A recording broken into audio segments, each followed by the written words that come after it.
યુક્લિડની ભૂમિતિનો પરિચય આપણે અત્યારે મેળવી રહ્યા છીએ. આપણે અગાઉના લેક્ચરમાં જુદી જુદી ચર્ચાઓ કર્યા પછી આજના લેક્ચરમાં આપણે યુક્લિડે જે પોતે જુદી જુદી 5 પૂર્વધારણા આપી એ 5 પૂર્વધારણાનો આપણે અભ્યાસ કરવો છે. એક પછી એક પૂર્વધારણા આપણે શીખતા જઈએ. એમાં પહેલી પૂર્વધારણા આવી છે કે એક બિંદુમાંથી બીજા બિંદુમાં થઈને પસાર થતી એક સીધી રેખા દોરી શકાય. હવે આપણે દોરવાનો પ્રયત્ન કરીએ. જુઓ, એક બિંદુમાંથી એટલે દાખલા તરીકે હું અહીંયા એક બિંદુ મૂકું છું. આ એક બિંદુમાંથી બીજા બિંદુમાં થઈને એટલે અહીંયા હું એક બીજું બિંદુ મૂકું છું.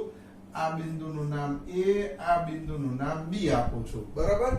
તો એક બિંદુમાંથી બીજા બિંદુમાં થઈને એટલે જુઓ, અહીંથી આપણે શરૂ કરીએ.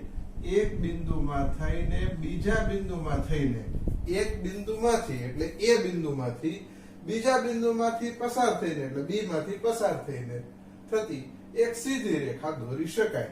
આવી એક એને પૂર્વધારણા આપી હતી. આ પૂર્વધારણાનો આમ સીધો સાદો એક અર્થ એવો પણ કરી શકાય કે દરેક રેખા પર ઓછામાં ઓછા કેટલા બિંદુઓ હોય? તો કે 2 ભિન્ન બિંદુઓ હોય. એની ઉપરથી જાણે એક બીજી પૂર્વધારણા 5.1 એવી આપી કે આપેલા 2 ભિન્ન બિંદુઓમાંથી પસાર થતી અનન્ય રેખા દોરી શકાય. એટલે કે A અને B એમ 2 બિંદુઓ આપેલા હોય તો એમાંથી આપણે પસાર થાય એવી કેટલી રેખા દોરી શકીએ? માત્ર એક જ. અહીંયા એક શબ્દ છે અનન્ય. અનન્યનો અર્થ થાય માત્ર એક જ. એટલે આપણે આ જે પૂર્વધારણા 5.1 છે એને જો આપણે બીજી રીતે કહેવું હોય તો આ પણ કહી શકીએ કે આપેલા 2 ભિન્ન બિંદુઓમાંથી પસાર થતી માત્ર એક જ રેખા હોય છે.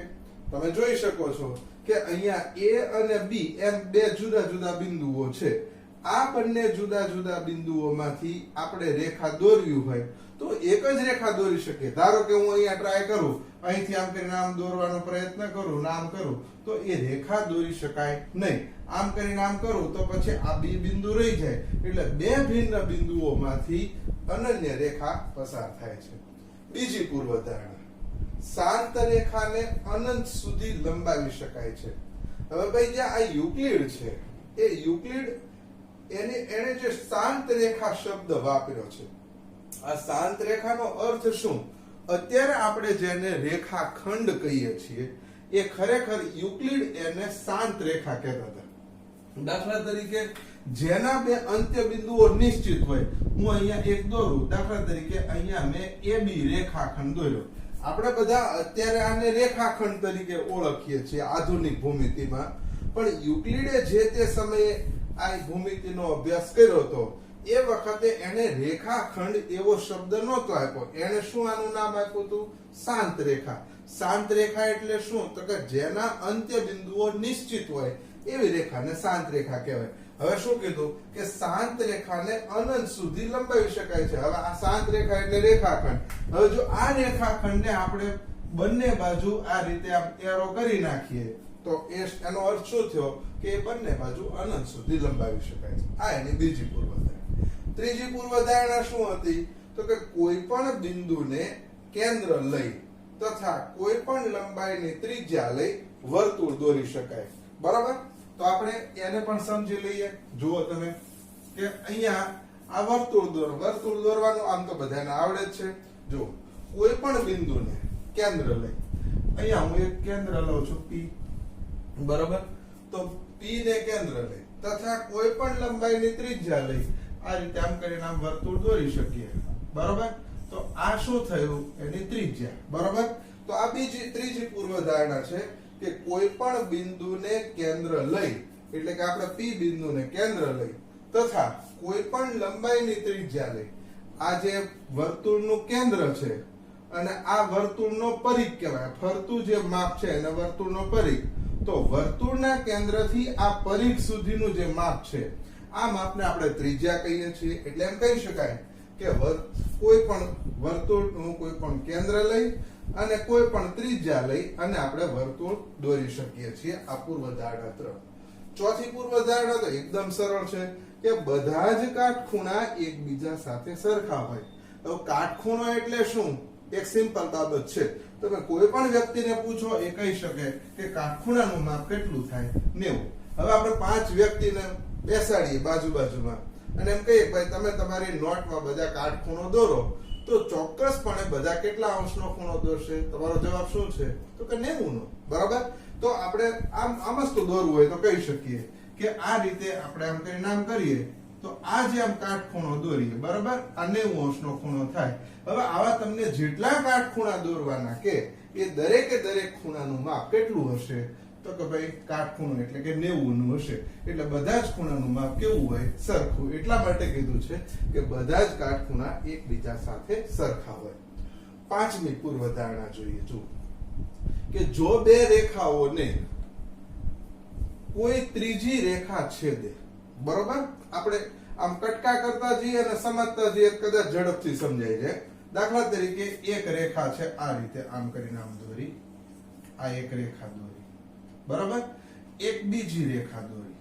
જુઓ અહીંયા મેં બે એકબીજાને સમાંતર નથી દોરી, કેમ કે આપણે પૂર્વધારણામાં સમાંતર રેખા એવો શબ્દ વાપર્યો નથી.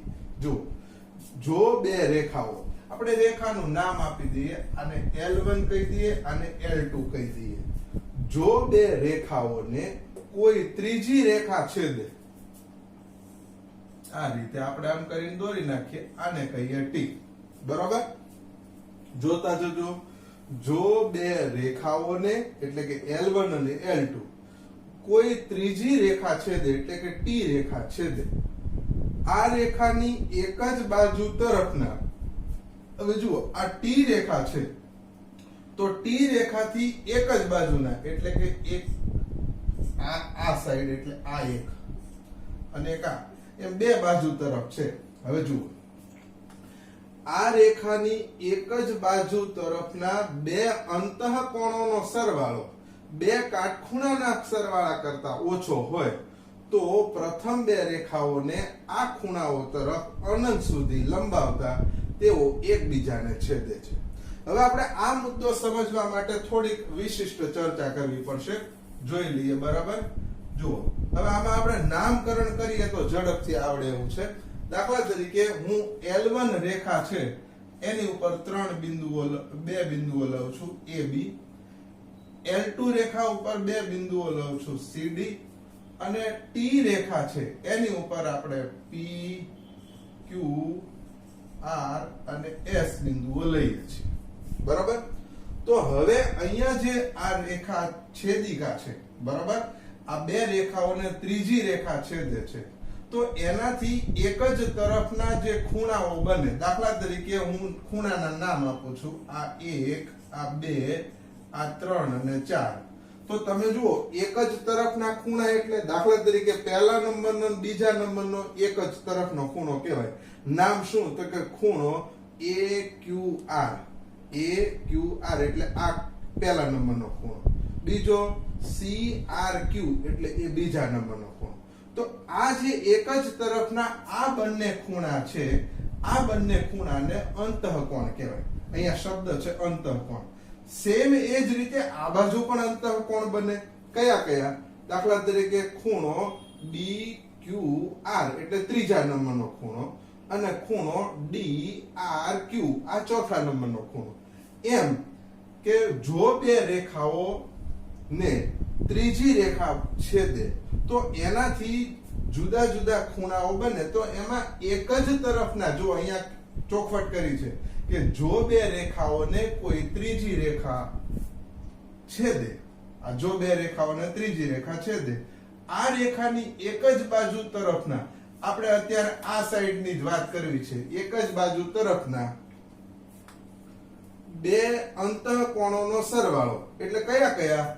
ખૂણો BQR એટલે કે ત્રીજા નંબરનો ખૂણો, અને ખૂણો DRQ એટલે કે ચોથા નંબરનો ખૂણો.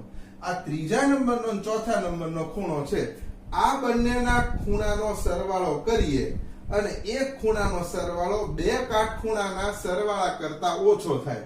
હવે બે કાટખૂણાનો સરવાળો એટલે શું? તો કે એક કાટખૂણાનું માપ 90, બે કાટખૂણાના માપ સરવાળો 180, એટલે જો ત્રીજા નંબરનો અને ચોથા નંબરનો એમ બે ખૂણા છે, એ બંને ખૂણાનો સરવાળો જો બે કાટખૂણાના સરવાળા એટલે કે 180 કરતા ઓછો થાય તો શું થશે?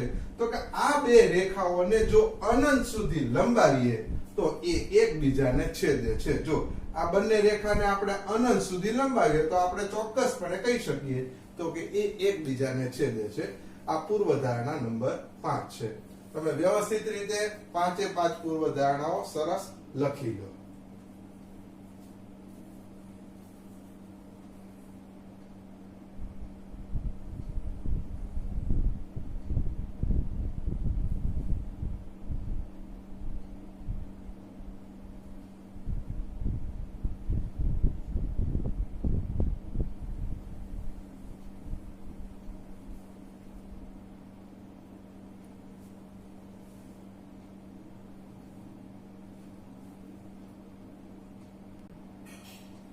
સ્વાધ્યાય 5.1 આપણે શીખવું છે. નીચે આપેલા વિધાનોમાંથી કયા વિધાનો સત્ય છે અને કયા વિધાનો અસત્ય છે એ આપણે નક્કી કરવાનું, જવાબ માટેના કારણ આપવાના છે. પહેલું વિધાન, એક બિંદુમાંથી પસાર થતી માત્ર એક રેખા દોરી શકાય. હવે પહેલા આપણે આકૃતિ દોરીને વિચાર કરી લઈએ કે આ વિધાન સાચું કે ખોટું, અને પછી એને ભૌમિતિક રીતે કારણ આપીને સમજીએ. દાખલા તરીકે હું અહીંયા એક બિંદુ દોરું છું, અહીંયા એક બિંદુ મેં P મૂક્યું. હવે તો કે એમાંથી એક રેખા હું આ રીતે આમ કરીને આમ દોરી શકું. જો આમ દોરી શક્યો, આને હું L રેખા નામ આપું છું. બરાબર? એક બિંદુમાંથી પસાર થતી માત્ર એક રેખા દોરી શકાય. હવે તમે વિચારો કે એક તો દોરી, પણ હજી હું ટ્રાય કરું તો હજી એક બીજી પણ દોરી શકાય. હવે જુઓ, આ દોરી શકાય. હજી મારે ત્રીજી દોરવી હોય ત્રીજી દોરી શકાય, ચોથી દોરવી હોય ચોથી દોરી શકાય. એટલે મારે જેટલી દોરવી હોય એટલી રેખા હું એક બિંદુમાંથી પસાર થાય એવી દોરી શકું છું. એટલે તમે જુઓ કે વિધાન આવું છે કે એક બિંદુમાંથી પસાર થતી માત્ર એક રેખા દોરી શકાય. એટલે સૌથી પહેલા હું લખીશ કે આ વિધાન કેવું છે? તો કે ભાઈ અસત્ય છે, ખોટું છે. બરાબર? પછી આ લખવાનું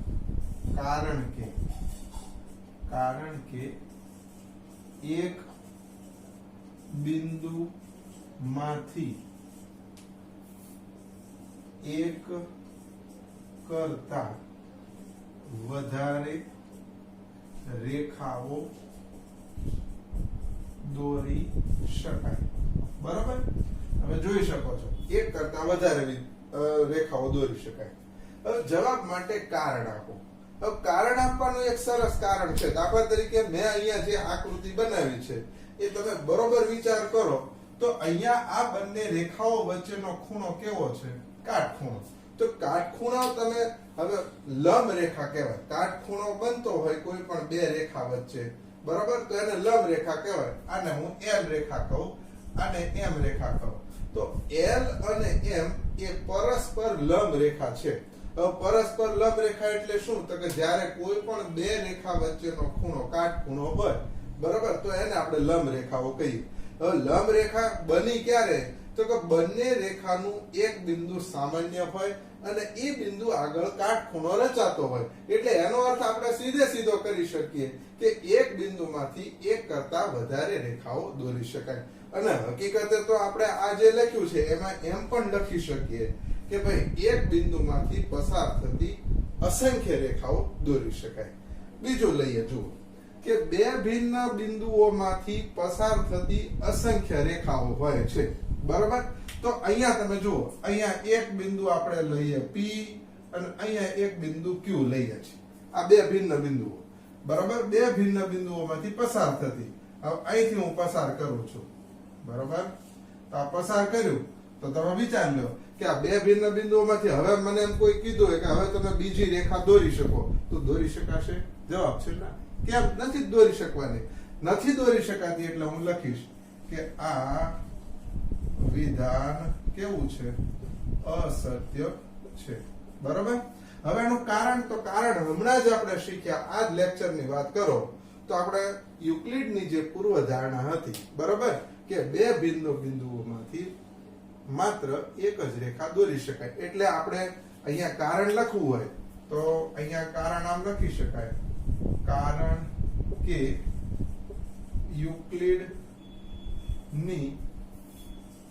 પૂર્વ ધારણા એક પરથી કહી શકાય કે બે ભિન્ન બિંદુઓમાંથી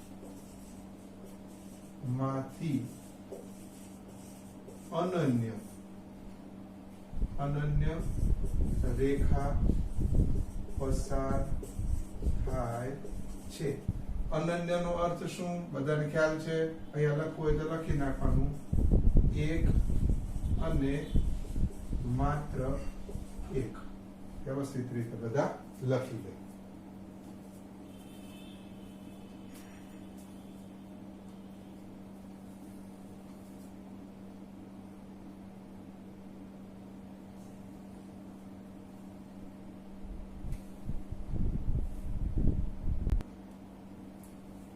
ત્રીજું વિધાન આવું છે, એક શાંત રેખાને બંને તરફ અનિશ્ચિત રીતે લંબાવી શકાય છે. આમ જોઈએ તો આ સીધે સીધી યુક્લિડની ત્રીજા નંબરની પૂર્વધારણા છે કે ભાઈ શાંત રેખા એટલે આપણે જેને રેખાખંડ કહીએ છીએ તે એને બંને તરફ અનિશ્ચિત રીતે લંબાવી શકાય છે. એટલે આપણે આમાં બહુ લાંબી ચર્ચા કર્યા વગર અહીંયા લખી નાખવાનું કે આ વિધાન સત્ય છે, બરાબર. અને આનું કારણ પણ આપવું હોય તો આપી શકાય કે ભાઈ કારણ કે યુક્લિડની પૂર્વધારણા 3 પ્રમાણે શાંત રેખાને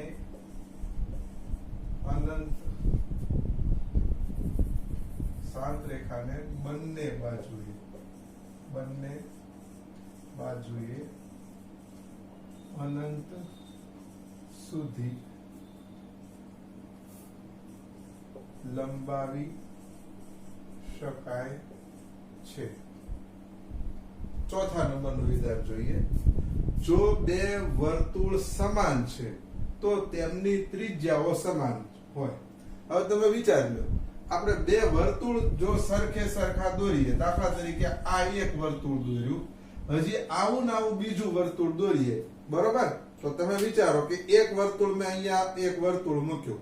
દાખલા તરીકે એક ઉદાહરણ લ્યો કે એક બંગડી છે, બે સરખી બંગડી, તો એક બંગડી મેં મૂકી તો એની ઉપર હું બીજી બંગડી મૂકી શકું, એની ઉપર હું ત્રીજી બંગડી મૂકી શકું. મતલબ શું કે જો વર્તુળ સમાન હોય તો એના પરિઘ કેવા હોય? સરખા હોય. અને પરિઘ સરખા હોય તો એકની ઉપર એકની ઉપર એકની ઉપર એક એમ વર્તુળો મૂકી શકાય. અને મૂકી શકાય, બરોબર, તો આપણે કહી શકીએ કે એની ત્રિજ્યાઓ કેવી હોય? સમાન હોય, બરોબર. એટલે આપણે અહીંયા લખવું હોય તો તરત લખી શકીએ કે આ વિધાન સત્ય છે. અને કારણ આપવાનું, કારણ કે જો બે વર્તુળ સમાન હોય તો તેના પરિઘ સમાન હોય. બધાને ખ્યાલ છે ને પરિઘ એટલે શું? કે વર્તુળનું જો આ વર્તુળનું માપ લેવામાં આવે, આ વર્તુળાકાર માપ, એને પરિઘ કહેવાય. દાખલા તરીકે હું વિચારું કે અહીંયા એક મેં બિંદુ કર્યું, તો આ બિંદુમાંથી હું ચાલવાનું શરૂ કરી અને અહીંયા ફરીથી અહીંયા સુધી આવી ગયો, તો હું એક પરિઘ જેટલું, આ વર્તુળના એક પરિઘ જેટલું અંતર કાપ્યું છે એમ કહેવાય, બરાબર. તો જુઓ, જો બે વર્તુળ સમાન હોય તો તેના પરિઘ કેવા હોય? સમાન હોય. અને પરિઘ સમાન હોય તો ઈ એકબીજા ઉપર ગોઠવી શકાય, અને એકબીજા ઉપર ગોઠવી શકાય તો એની ત્રિજ્યાઓ કેવી હોય? સમાન હોય, બરાબર. તો એવું લખી શકું કે તેથી તેની ત્રિજ્યાઓ કેવી હશે? સમાન હોય. વ્યવસ્થિત લખી લો.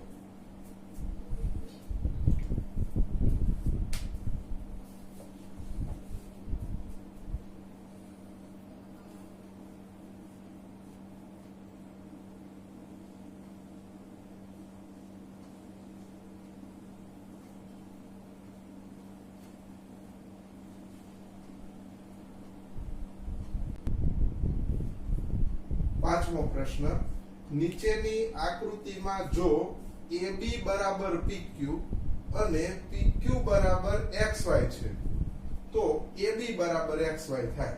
બરાબર, જોતા જઈએ. જુઓ, AB બરાબર PQ એટલે જેટલું A થી B નું માપ છે એટલું જ P થી Q નું માપ છે. આપણે ધારી લઈએ કે A થી B નું માપ ધારો કે 10 સેન્ટીમીટર છે તો PQ નું કેટલું થાય? 10 જ થાય. કેમ? તો બે સરખા છે. હજી એમાં આગળ બીજું ઉદાહરણ એમાં કીધું છે કે PQ બરાબર XY એટલે કે જો PQ નું માપ હમણાં જ ધાર્યું હતું કે AB નું 10 હોય તો PQ નું 10 હોય. PQ અને XY પણ સરખા છે તો આ શું થાય? તો કે ભાઈ PQ નું માપ જો 10 હોય તો XY નું કેટલું થાય? 10 જ થાય. અને તો આપણે કહી શકીએ કે AB બરાબર XY એટલે AB અને XY કેવા થાય? સરખા. એટલે પહેલી નજરે આપણને ખ્યાલ આવી ગયો કે ભાઈ આ વિધાન કેવું છે? સાચું. એટલે અહીંયા લખી નાખીએ કે આ વિધાન સાચું છે. બરાબર. હવે એનું આપણે કારણ આપવું હોય આપણે ભૌમિતિક ભાષામાં તો આપણે શું કરીએ? આપણે આગળના લેક્ચરમાં તમને શીખવાડ્યું સ્વયં સિદ્ધ સત્ય. યાદ કરો બધા કે સ્વયં સિદ્ધ સત્ય છે એ આપણે કેવી રીતે, એનું પહેલું શું સ્વયં સિદ્ધ સત્ય હતું કે એક વસ્તુને સમાન હોય તેવી વસ્તુઓ એકબીજાને સમાન હોય. બરોબર. એટલે આપણે આ વિધાન સાચું છે તો આપણે લખી શકીએ કે ભાઈ કોના સ્વયં સિદ્ધ સત્ય? યુક્લિડે. એટલે આપણે અહીંયા લખીએ કારણ કે યુક્લિડે નોંધેલા સ્વયં સિદ્ધ સત્ય એક પરથી કહી શકાય કે શું AB બરાબર XY. લખી લો.